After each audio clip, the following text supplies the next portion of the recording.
Where my girls at? Where my girls at? Independent, free spirit. Ooh, it's something serious. Where my girls at? We ain't linked up in a cool minute. Where my girls at? It's going down, down. Where my girls at? It's going down, down. It's going down tonight. We going out tonight. Yeah, right. We going out tonight. It's going down tonight. Yeah, right. It's going down tonight. We going out tonight. Yeah, right. We going out tonight. It's going down tonight. Yeah, right.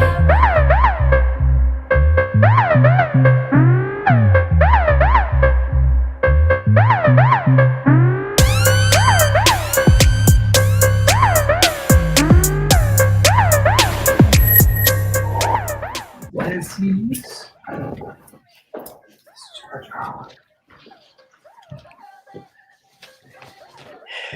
Let me shut this.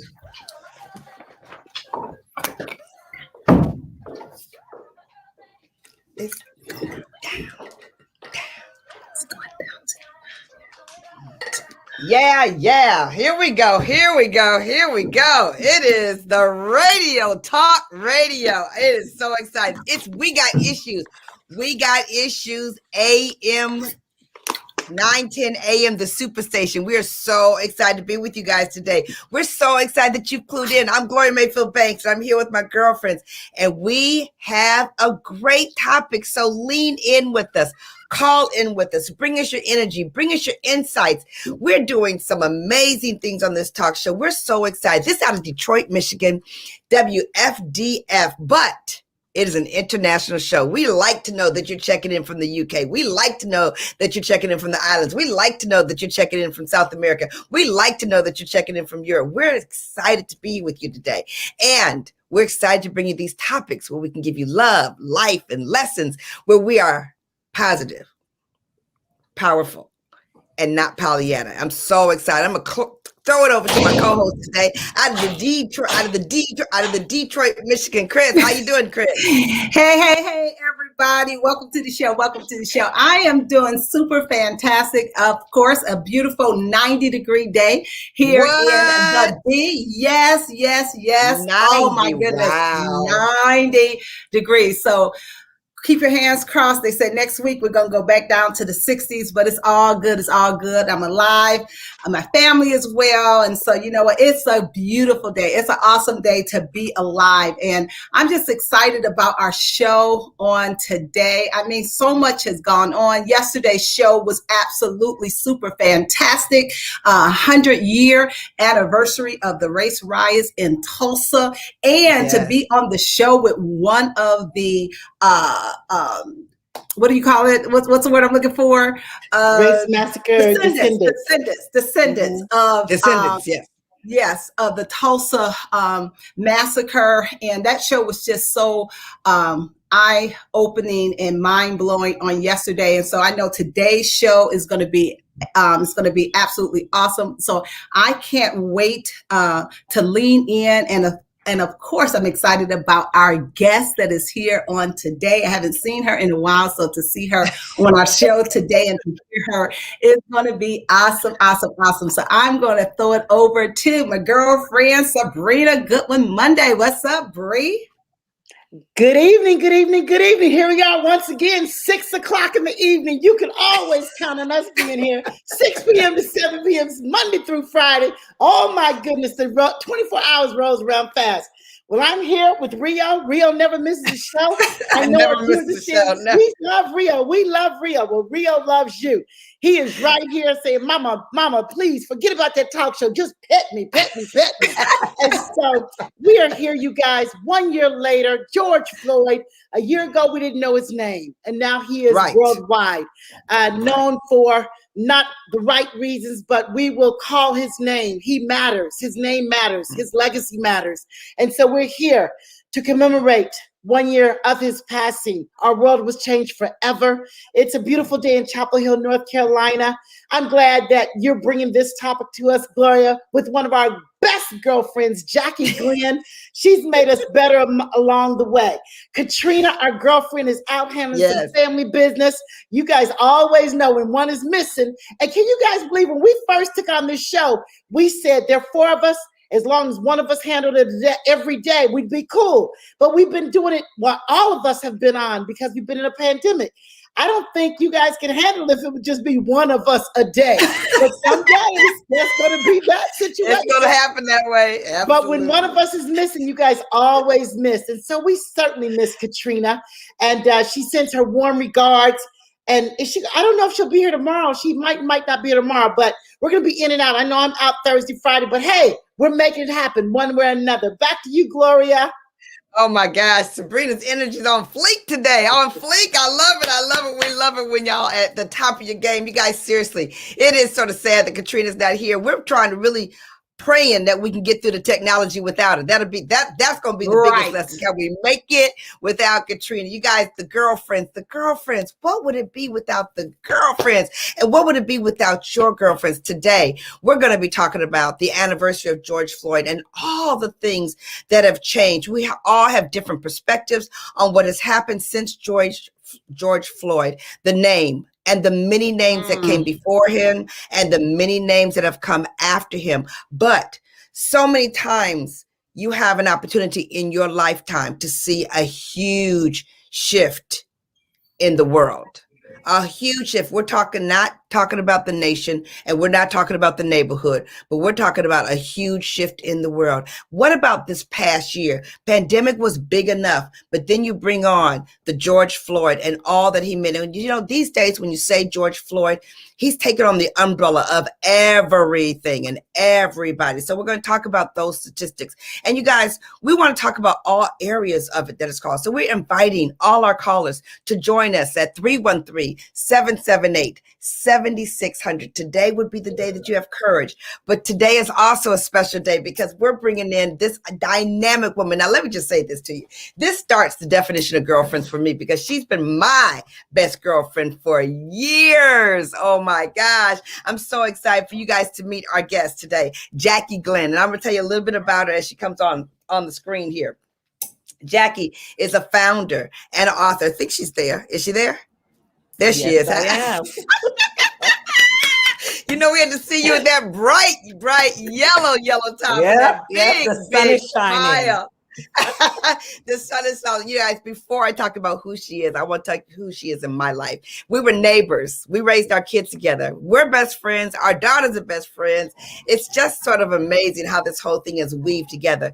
Jackie also deposited to me one of the biggest gifts anybody can give you is the career that I've chosen to have with Mary Kay Cosmetics. And she was the one who introduced it to me and I introduced it to us. And so we're girlfriends for many ways, in many reasons. But of course, the stories I love to tell most about the Jackie Glenn is the way that she was my kid's other mother. You know, I was like, oh, you don't want to hear from Jackie, okay? That is not the one you want coming down here because she lived 2 doors down. And Jackie really was a force for me. You guys have heard on the radio station, I tend to surround myself with women who are strong. And I'm so grateful for my acknowledgement that I'm okay with surrounding myself with women who would speak for me when I may not be able to speak for myself. And she was one of those that I came to and said, you know, Jackie, I'm in the midst of domestic violence. And she had no idea what was going on. But the minute she heard, she didn't back down. She said, this is what we're going to do. And this is what we're going to do right now, Gloria. This is what we're going to do right now. I don't care what you think you're going to do, but this is what we are going to do to get you out of that situation. So I'm forever grateful. But she's also just an incredible professional force for in many ways. And so let me just tell them a little bit about you, Jackie, because I think they need to know what all you cover. She's the founder and the CEO of Glenn Diversity, Inclusion and HR Solutions, and began her career in the year 2000 when she joined Human Resource Department at EMC, a Fortune 500 company. Her experience in working in HR proved Jackie to be an aha moment. She immediately saw her life's journey and could help EMC and others to create corporate cultures. Cultures. That's what I want you to underline. The cultures, because we're talking about the culture has changed in America because of George Floyd. And she helped companies define their culture. Her statement is, when you find your purpose, you understand your journey. That's so major, because right now what Jackie's doing is helping a lot of companies find their purpose and define their journey. She has an acclaimed book, which I absolutely love, Lift as I Climb, An Immigrant Girl's Journey Through Corporate America.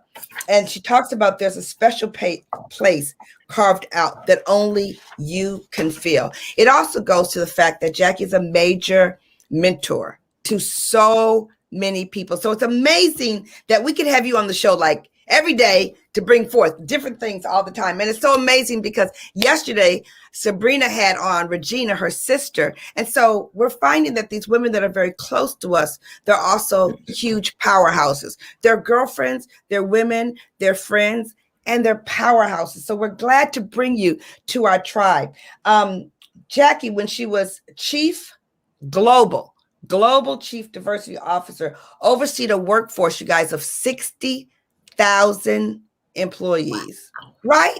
Wow. I mean, 60,000. And in this role, she conceived, planned, and enriched programs and organizations for organizational development, leadership consulting, and employees. I have to talk about the fact that she sits on many boards. Jackie is huge in the community. And because she's out of Boston, we know her well. So to know that she sits on the board of Children's Services for Roxbury, the board of the Museum for the African American History in Boston, and the board of overseers for Beth Israel, where I had my baby. So, I totally love that. I totally love that. And she's deep in the HBCUs. So she brings everything here, everything. But today, Jackie, we want you to brag on yourself a little bit. Just tell them what you've been doing with how you've exploded because of the George Floyd incident. And then we're going to go to some statistics. Sure. Well, it's always a pleasure to be back with my girlfriends. No one can call me and get me to do something in like less than an hour. I had to pick up my faux locks and throw a jacket under my exercise shorts and get on, just because that's what we do with friends. But, in all seriousness, in 2018, I decided to step out of corporate America for a myriad of reasons. And I always like to say, sometimes God has to drag you kicking and screaming out of somewhere. And when I left corporate America, I wasn't quite sure what I wanted to do. But after almost 25 years in HR and diversity, I decided I wanted to chronicle my journey as an immigrant in corporate America. And so I penned a book, Lift as I Climb. While I was in the midst of that, sometimes people don't know what they have until they lose it. So of course, Sabrina, I left corporate America, and some of my white guy friends left with me, and they started blowing up my phone, including my CEO. So I still had the same phone and all my contacts transferred. And one day I saw the phone lit up, and of course it was my former CEO. He wasn't there anymore. And I'm like, this must be a joke. But he was calling me Crisette to coach him. And so, fast forward, that was 3 years ago, I started a consultant practice because, we do what our daughters tell us to do because they're woke, they're lit, and there are every word you can think of. So Nicole, who's an attorney, said, Mom, you can't be like giving away your labor for free. Let me set you up on an LLC. And that's how I decided to run a consulting. Is that how that happened? Yeah, she was like, Mom, no, they can't pick your brains. It's cost money. That's your intellectual property. And, our daughters, we raised them well, Crisette, Sabrina, all of us on here have daughters. And I always say, they're going to come up. You say super bad, our daughters. She was like, no, don't take no more calls. I'm going to respond to them. And I'm going to put a contract together. And that's how. So fast forward 3 years in May, I started my consultant practice. And it was really born out of the fact that, diversity is a big thing now. But back in the days when I did it, no one, you were just there doing what you thought was the right thing to do. Right. And nobody understood it was a business imperative. And so when I left corporate America, the workforce that I supported was 150,000 because we had merged. So we went from 60,000 at EMC to Wow. 150,000 employee globally. And we were in 120 countries. And so there's so much that we can talk about, Gloria, in terms of the George Floyd murder and what that did for my business. But you said it earlier on in the show that it's really a double-edged sword. And as I'd like to say, it's a double bind. And a lot of my consultant friends in diversity said if George Floyd's mom was alive, we would send her roses every day, because on one hand, I have never been in demand. I left corporate America and I'm making double what I used to make in corporate America. And that's crazy right there. That's crazy right there. That's crazy right there, that the blessings would flow like that. We just have to, because we have so many women that follow us, that so many times when you think it's dark in your life, it turns light in the darkness of George Floyd. The light came on. Yes. Because when I left corporate America, to follow up on that, I wasn't quite sure what I was going to do. I said to myself, let me finish writing this book and I'll go back in. But when you're in a place that is not comfortable, you have to be still. And I remember Crisette walking around and telling people that I'm a mighty woman of God. And I honestly heard the Lord said, well, you're going to have to demonstrate how that mighty woman of God shows up when she's under stress. So I just stay still. And people just start coming to me. And it's the people that I thought didn't like me, Gloria, and didn't care for the work I was doing, that called me first. And I asked them, Crisette, why are you calling me? You know me, Gloria. Right. Why are you calling me? And they're like, because you're the best. And I said, I thought you didn't like me. And they said, well, you're the best. They didn't say, we love you. Because in corporate America, they're not trying to mince their words. But they said, you're the best. And so George Floyd got murdered. My phone started just blowing up. And one of the things that I want to leave with people to just really meditate on, every time someone called me, Crisette, I ask them, is this a moment for your organization or is it a movement? Because it can start at a moment, but I would like to think a year later, it has turned into a movement. And so this old notion of a moment to a movement, and people are being woke, and they're doing performative gesture, like putting something on their lawn. We were talking about that, we support BLM, or everyone, you're not alone. Someone said to me today was, why, Jackie, just irritate me because it's so performative. And I said, well, I'm okay with being performative as long as it continues. So my hope as we continue this discussion is that a year later, we have all used this to better ourselves, to really think deeper. I called last year, Sabrina, the year of the 4 Ps. And I coined it the era of the 4 Ps because 4 Ps converge on us: the pandemic, protests, politics, and prejudice. Those are the 4 Ps. And how do you grow? How do you grow through the 4 Ps as you go through it? And how do you manage, how do you work, how do you love, how do you coach during the era of the 4 Ps? And then we came into this year, Gloria, and we had the insurrection. So if you ask me, we're still in the era of the 4 Ps. And I'll pause on that, Gloria, turn it back over to you to ask me. Yeah, no, that's awesome. That's awesome, because what we're going to talk about is how companies have come to you and why companies have come to you. And there's so much else that's going on. We have the big act that's going on in Congress, the George Floyd Act. So let me just give you guys some statistics that have happened that will make such a difference for you. For instance, George Floyd's family created a $500,000 fund to help the Minneapolis Black communities. It's not just about, it's in addition to the Black Lives Matter, the little things. Today on the show, it talked about how huge the donations got for activities like Black Lives Matters and things like that. But now it's back down. So it's, what are we going to do to keep the mission strong? Because it's still so critical to what we have going on. It talks about the wake-up call in corporate America has been a huge shake up, that they didn't actually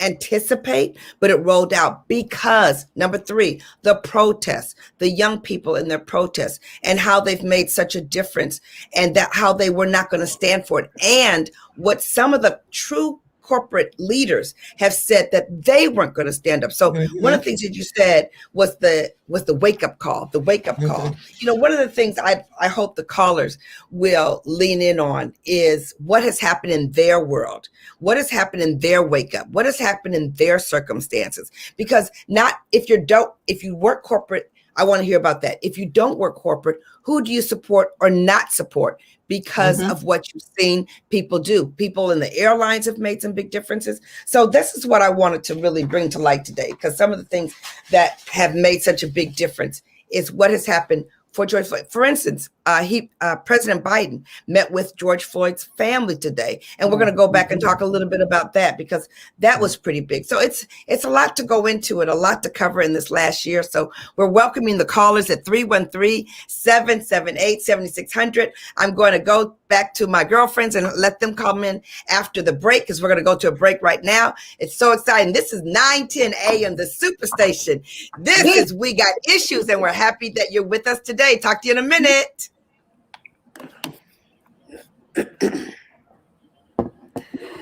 Awesome. Oh my goodness. We're going to a break. Let me take that on my ear. Well, you guys, here we are 1 year later after the George Floyd murder. Our lives will never be the same. We all must be different after what we've been through this past year. Jackie said it best. The 4 P's: pandemic, protest, politics, prejudice. It's been a year. How have you gotten better? What can you do to make a difference in your community? I know many times people say, well, it's not a whole lot I can do. There is a lot you can do. You have to write a letter. You have to vote. You have to take somebody to the polls.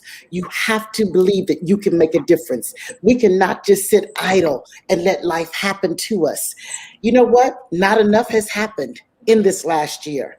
I mean, really, I don't know what they're waiting on to pass the George Floyd Act. It should have been passed. What is the holdup?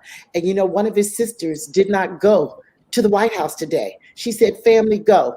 I'm going to stay here in Minneapolis. And when that bill is passed, then I'll go to the White House. So she's upset. She's like, it was outright murder. Everybody saw it. So you guys, we just got to keep fighting. We got to keep pushing. We got to keep praying. What can we do individually to make a difference? Well, Jackie's, excuse me, going to share some of those thoughts. But to our viewers, to our listeners, to our Facebook audience, how have you weathered the storm this year? Excuse me. Excuse me. How have you weathered the storm? You know what? I know that for some of you, as we're waiting for the show to come back on, we are a tribe. We've gathered together. We have linked arms. Some of you write a check. Some of you march the streets. Some of you organize. Some of you are talking to your legislatures. Bottom line is, there's something we can do.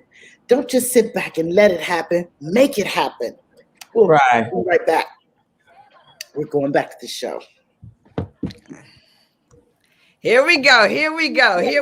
We are back. We are so back. I'm so very excited to have this topic because you know what? It's a hard topic. It's a hard remembrance. It's a hard price that so many people have paid to do this, to be here, to fight for what we know is right. And so I'm just going to go to my girlfriends for a second. Maybe they can just talk about maybe either a question you have or a thought that you have about the situation, how the world has changed. Chris, you want to go first about something that you've seen happen?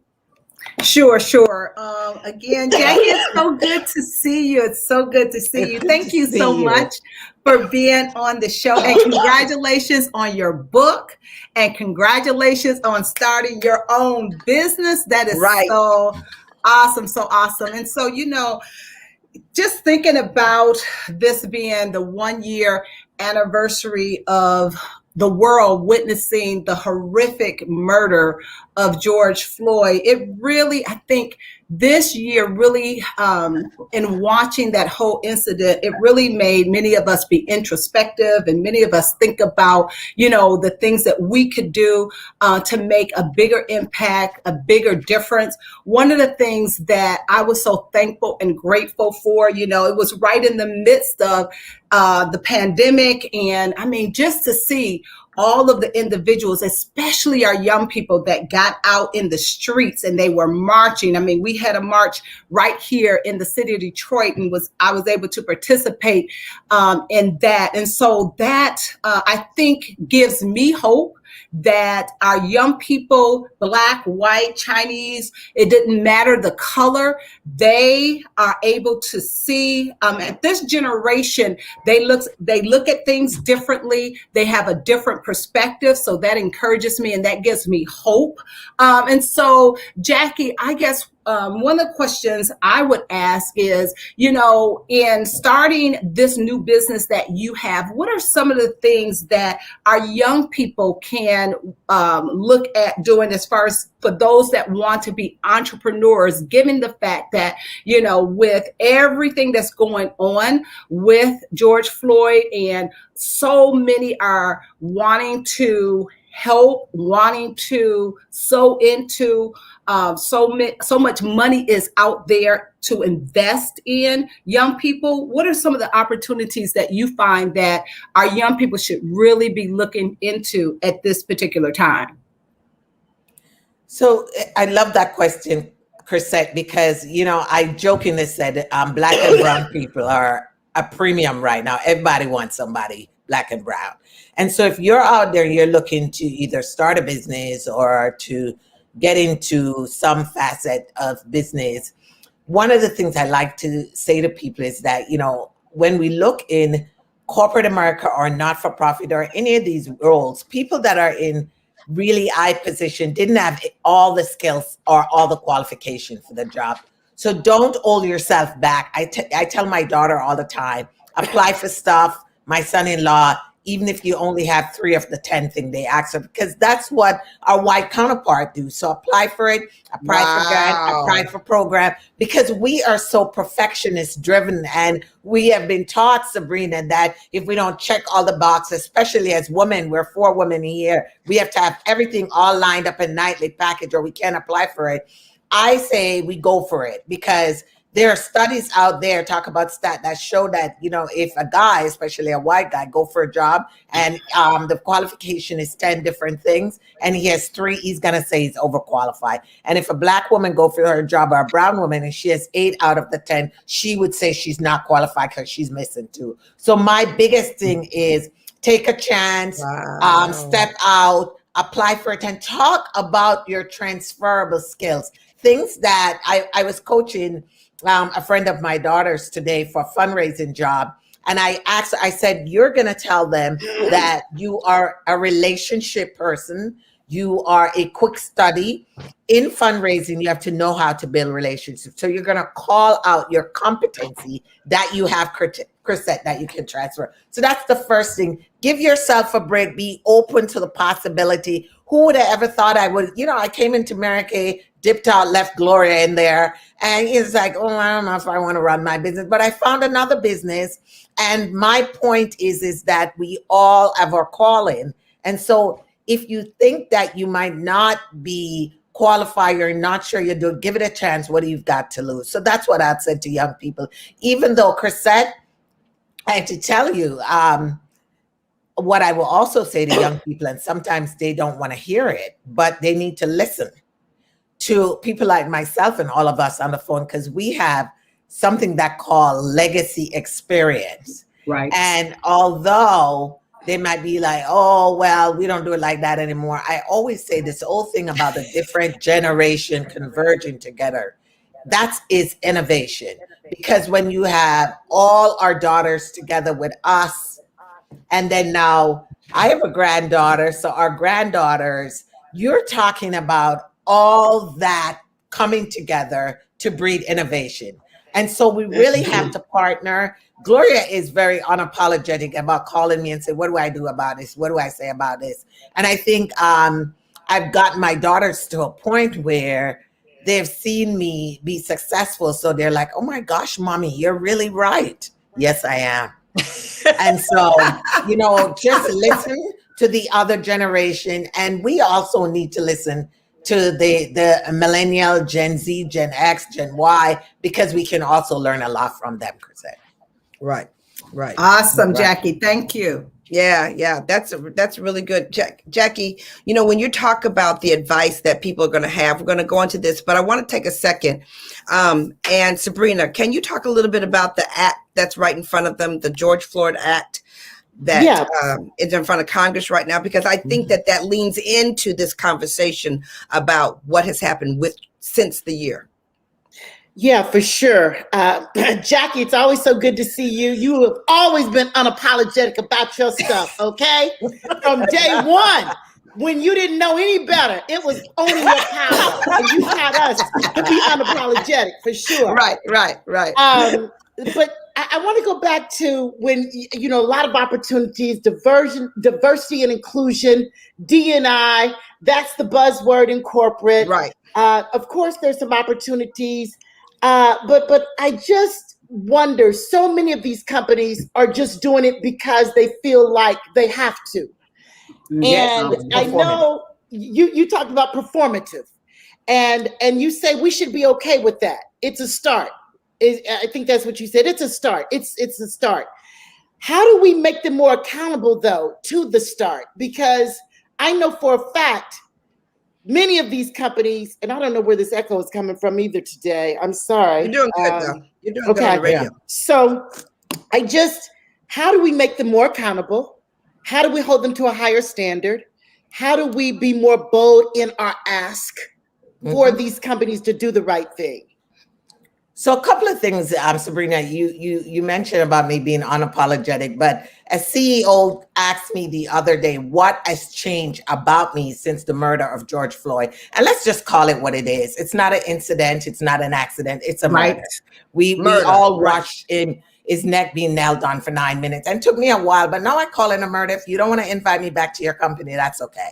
And so and he asked me what has changed. And I told him I have become extremely, aggressively, radically unapologetic about the work I do. So I consider myself now, when I go into organization, I'm the diversity doctor. And when you go to the doctor, Crisette, you don't tell the doctor what prescription to write you.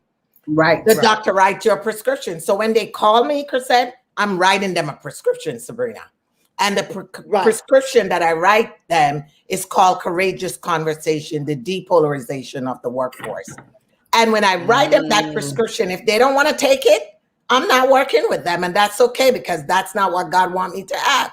So I am very unapologetic. I tell them, and they'll call me and they'll say, Sabrina, would like you to come and do unconscious bias, or can you come and talk to them, but you have to take it easy with the guys, because, you know, they're really nervous right now.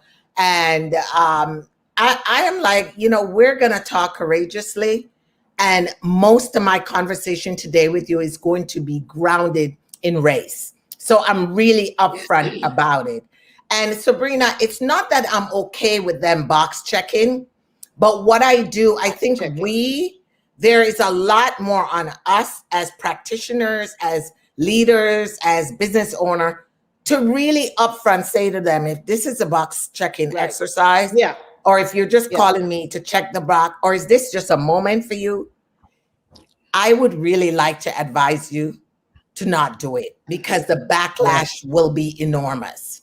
And so I don't take it easy on them, but a lot of them will say, oh, no, it's not a moment. It's not a box checking. And I say to their practitioners that are inside, their employees, to hold them accountable, because I can only do so much. But I call them out right up front, Sabrina. I continue to work with them. And when I exit the building, I remind them that this cannot be a performative work, because it's going to leave their legacy in a disarray. And then I also say to them, at the end of your life, what would like people to say how you handle this diversity era that we find ourselves in? What would you like to be said about you? What would you like your legacy to be? oh, what? And people are like blown away when I ask them that, because you don't want your legacy to be silence, because silence is complicit, silence is violence, silence is agreement. Right. Silence and so is violence. When I say that to them, so they start, and I think, if we're honest, a lot of people start, even people with the best intention, start it because they have to, because they have a Sydney, a Julia, and a Crisette, I forgot your daughter's name. Kiara, and a Nicole, and they're on them, they're pounding them. And they have these millennials in their organization, they're sick of them coming to their office or sending notes. So they have to do something. They are. Then they have people, they have people like me in the organization, or even traditionalists a little older, that says, oh, we're good, we're making money, we don't need to do this diversity thing. But the millennials, the Gen Z, the Gen Y, they're like, you know what, we're not working for you if you don't get your crap together, because we don't want to be associated with you. So they are being held accountable by our children and our grandchildren, and they really feel like they have to do it. And I think the proof will be in the pudding, how they stay committed. And I give them a 3 months commitment. I said, I'm not here for a month. I can't do anything for you in a month. So if you need me for a month, wrong girl, I'm not the girl for you. I saw a t-shirt today, and it says, I'm not for everyone, and I'm not for everyone. And that's it. And I say, I'm not for everyone, Sabrina. That's good. And I'm not whitewashing my deck. Like people would say, can you send me your deck before you present? Because we don't want to hurt. I can send you my deck, but I'm not whitewashing it. It's not, it will not be whitewashed, because people need to sit in their discomfort. And when they sit in their discomfort, that's when you learn a lot about yourself. Right. Yeah. You got to stand for something. My grandmother taught us early on, you got to stand for something or you'll fall for anything. Right. And that's what it is. And so, Jackie, thank you for standing tall. Thank you for being bold. And we just have to encourage people around us to stand taller, that, you know what, take a chance. If it doesn't work out, there's something greater for you. And I know so many times we're complicit and we don't see anything, and we sit in our little pretty offices when we know things are not right. It's not right. And those millennials are making a difference. Sydney works for a big publishing company in New York City. And today, they had a day of reflection because of George Floyd. They pretty much had the day off. That's big. Wow. Yes. And so let's talk about this George Floyd Policing Act that I get, just my skin crawls that it is not passed.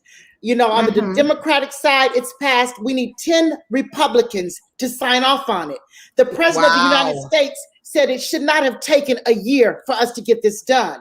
I mean, you guys, we're asking for police reform. We're asking for things that are just, in our mind, very simple. Very simple. Right. And so this bill addresses a wide range of policies and issues regarding policy practices and law enforcement accountability. It increases accountability for law enforcement, misconduct, restricts the use of certain policing practices, enhances transparency and data collection, and establishes best practices and training requirements. You read that and you think that's a fair deal, right? Absolutely. That's not much of an ask. And so the bill enhances existing enforcement mechanisms to remedy violations by law enforcement. Among other things, it does the following: lowers the criminal intent standard, limits qualified immunity as a defense to liability in a private civil action against a law enforcement officer, and grants administrative subpoena power to the Department of Justice, the DOJ, in pattern or practice investigations. So, my friends, we're here a year later. We watched the murder. We watched him lay on the ground almost 9.5 minutes, and we still cannot get a bill passed that protects. What about this? We've watched it over and over and over again. It's not that we just watched it once. Now we're doing the mass shootings, and we see that over and over and over again. So it's pretty much police killings. More police killings the same way. More police killings. Absolutely.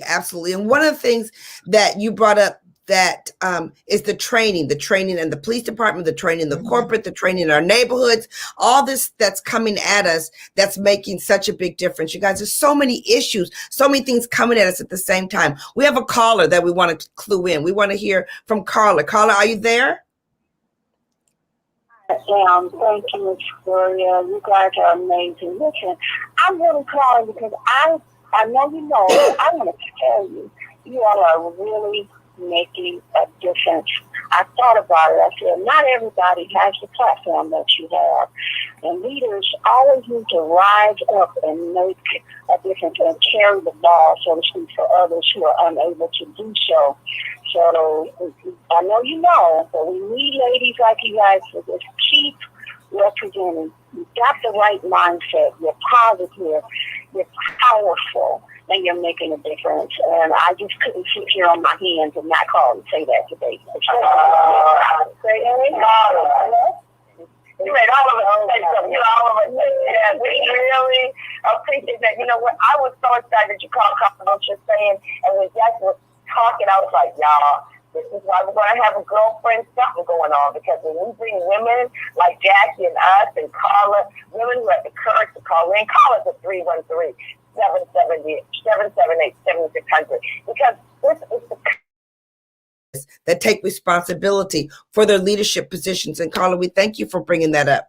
Hey, Jackie, I want to read this. It says, this is sort of interesting to me. Oh, thank you, Carla. Thank you. That's so nice. You're a lid lifter. Sabrina says you're a lid lifter. So we thank you for that. Yeah. It says recent data shows that most of those diversity gains have gone to women and Latinos, not Black African Americans.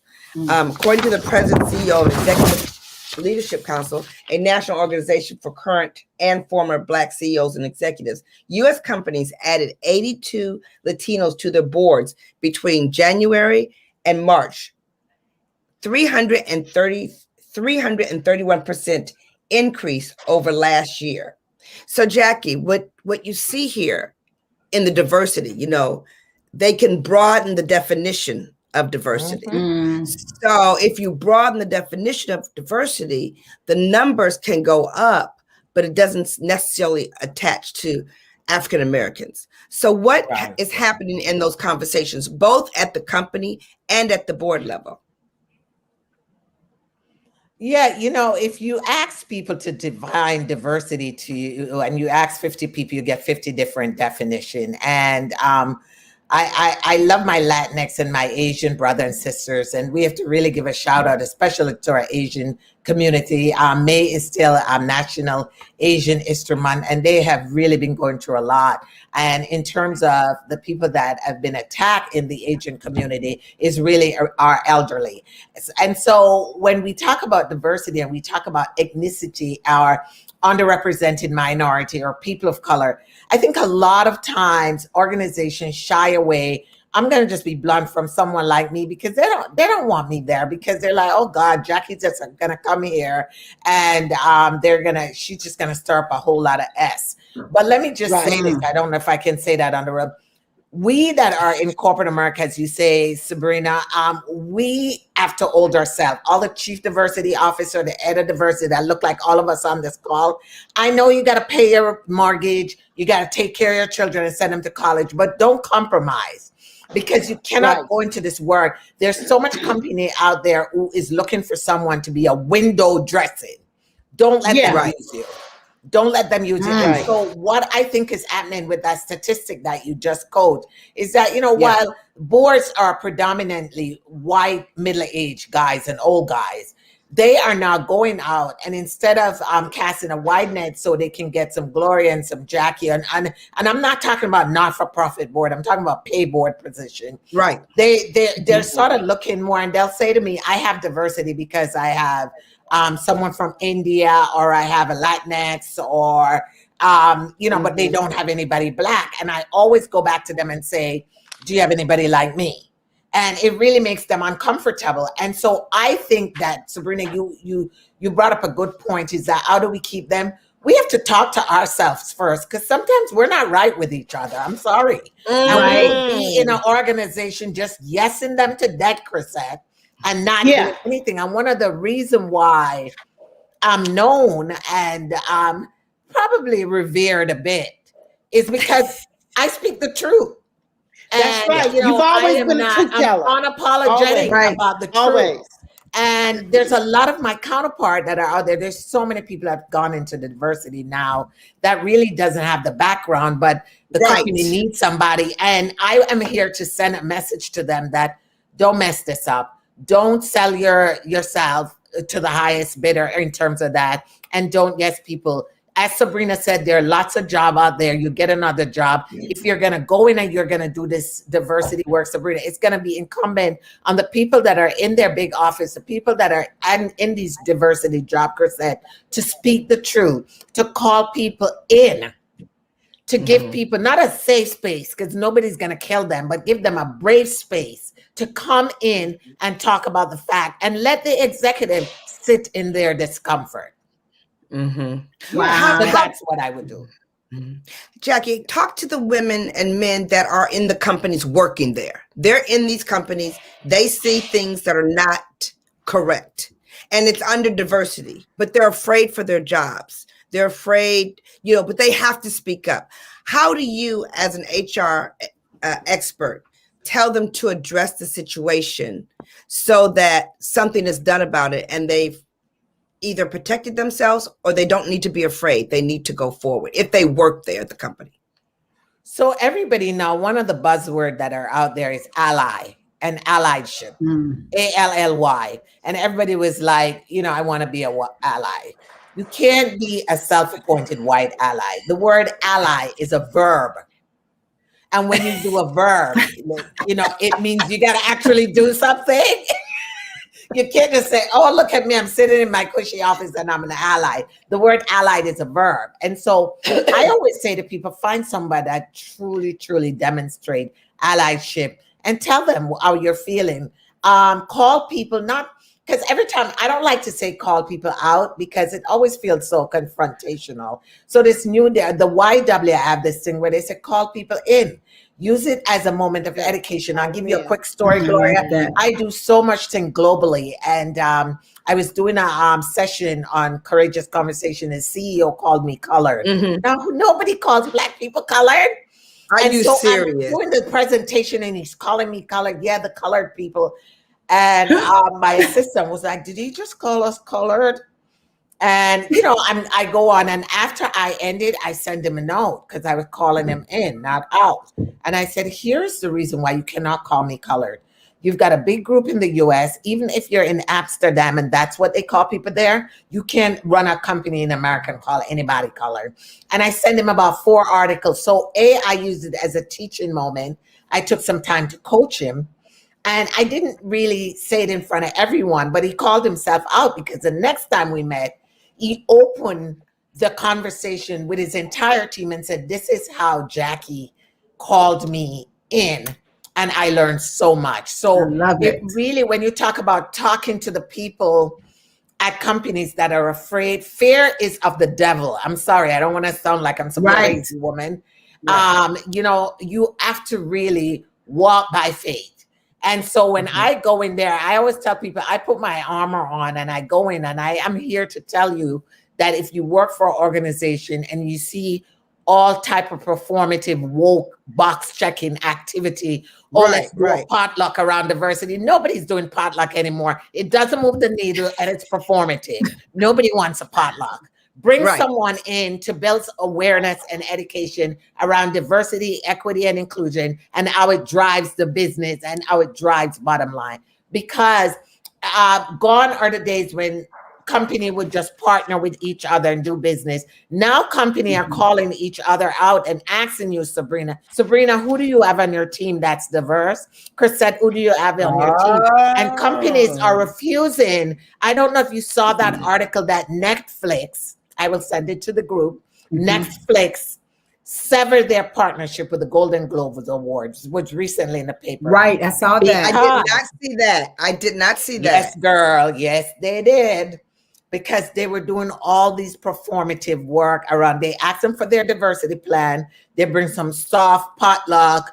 Let's, dress up in whatever and celebrate. Asian History Month, which is such a microaggression. Nobody does that anymore. And they didn't have a strong, meaty proposal, and they severed their ties, and more that. So it's not even about, I don't want to hurt Gloria and Sabrina and Crisette feelings. It's about business are refusing to work with businesses that are not diverse. So I say, people have to step up to the plate. They have to own and their role in this. We as people of color, all of us, and we have to really speak truth to power and remind people that the George Floyd, he did not die in vain. Right. He did not die in vain. One of the things talking about that, Jackie, holding people accountable. I was reading today about, and I saw it, but a notable situation, the diversity of the C-suites and the boardrooms, was when the woman who's CEO of the NASDAQ has said that no one can be on NASDAQ if they don't have diversity in the boardrooms. Like, you are kicked off of NASDAQ if you don't have diversity in the boardrooms. She said she wants consistency. Let me say this again.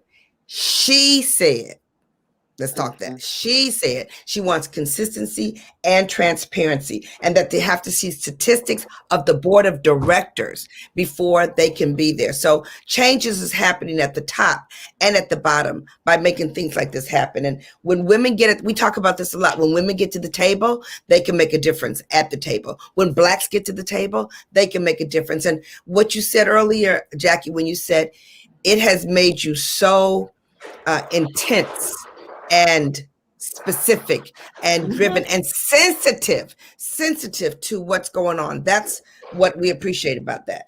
Absolutely. And you know what, Jackie, let me add to, because this is such a great conversation. This is a conversation that I think we need to have with our high schoolers.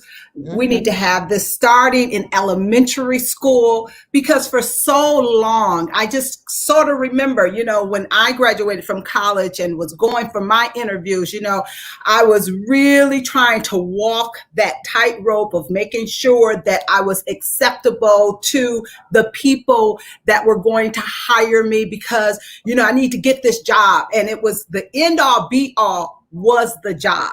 But what I'm really hearing you say now is that we have to know that there is a seat at the table, and we have to demand it, and we have to be courageous. I've heard you say, be fierce, be courageous, knowing who you are. And I think that it starts when our children are small, really instilling into them the value of who they are. When you go, you're just as good as anybody else. You don't even go in there thinking that you're Black.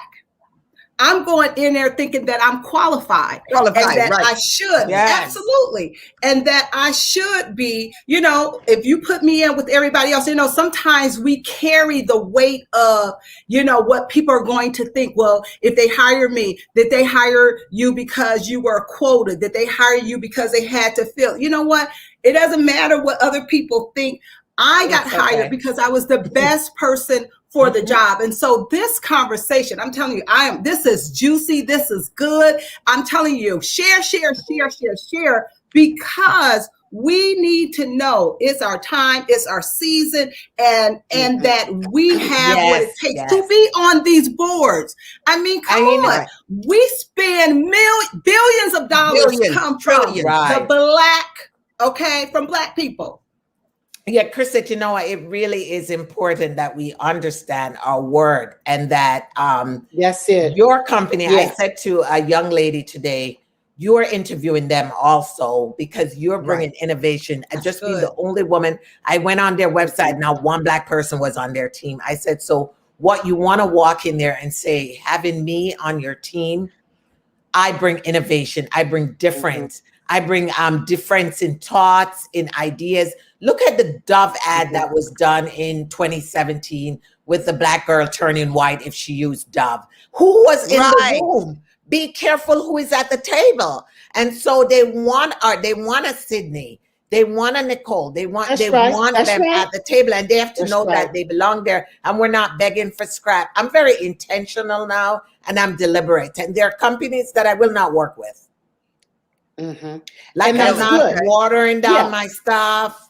I am not, Right. no, you're not talking to me like Right. that. That will not be happening here. And I'm intentional and I'm deliberate. And I feel like I can do that now, you know, and I always say, because I'm in the fourth quadrant of my career. And when you're in the fourth quadrant of your career, you're just like, okay, you either take me or you leave me. However, I know people are listening who is in the first quadrant of their career, Right. who are, Right. you know, like her daughters, like a Sydney, but you still can be unapologetic and respectful and deliberate about this is what That's I want. right. Here is why I want it, and do your homework and go in, prepare intentionality and being deliberate, know what you're going to ask for, do your research.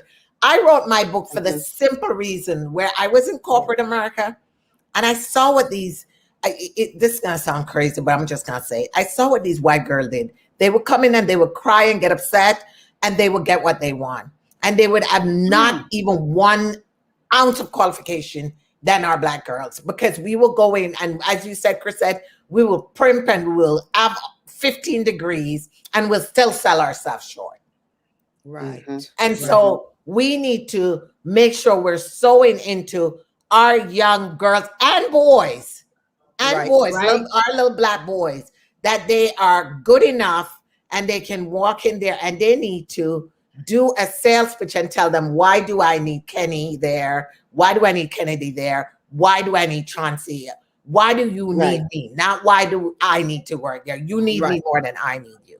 Right. That's it, Jackie. That's it. Jackie, you give us so much confidence, so much so much power. You speak truth to power and understanding our worth. And as a people, we have to help each other understand our worth. So we have to be our sisters and brothers keepers.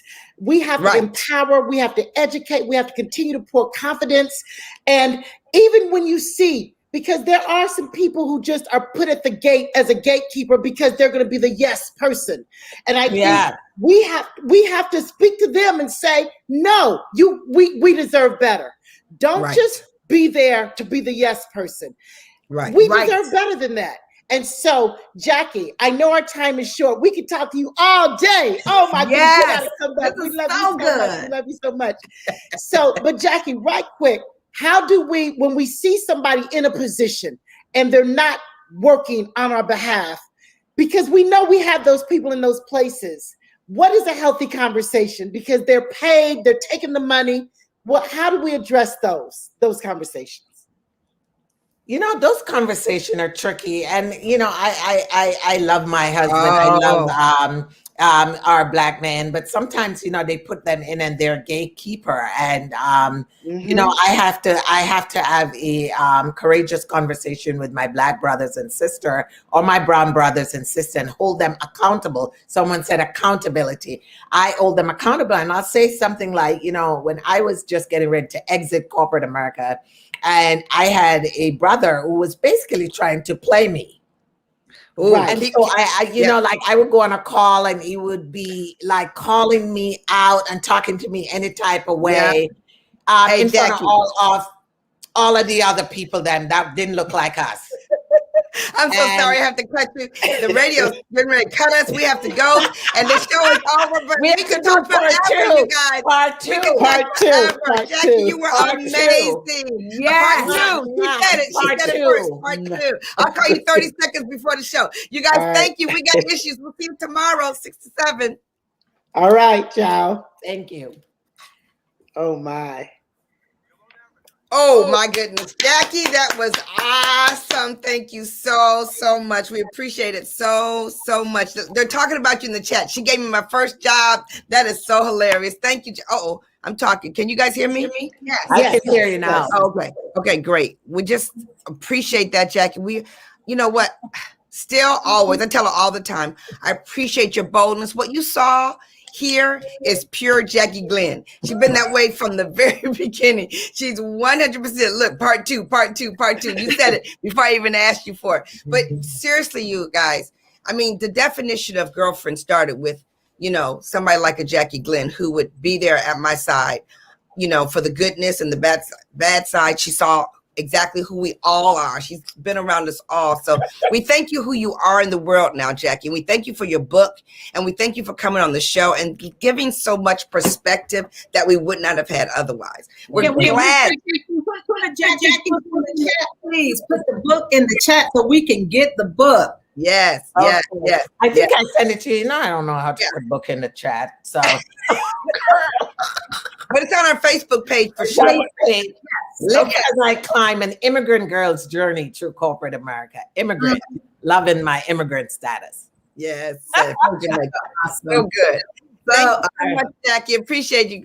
Love you guys, Facebook. Thank you so much, you guys. Thank you. Bye. Bye-bye.